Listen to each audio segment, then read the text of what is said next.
离开了，今仔日台湾附近也是西南风的环境，各地是侪云到好天。花莲、台东、南投甲彰化上热，超过36度。上高温伫咧花莲的光复乡，中昼的12点半，这个高温是压到37度半，啊，过昼有来落短暂的雷阵雨。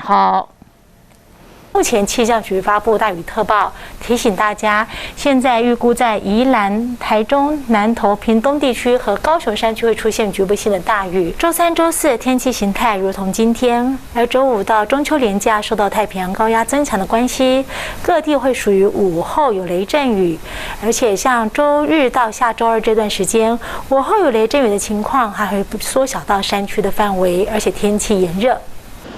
这礼拜三、拜四，澎湖、金门、马祖甲中南部，有时好天，有时落，过昼有拜人真好雷阵雨。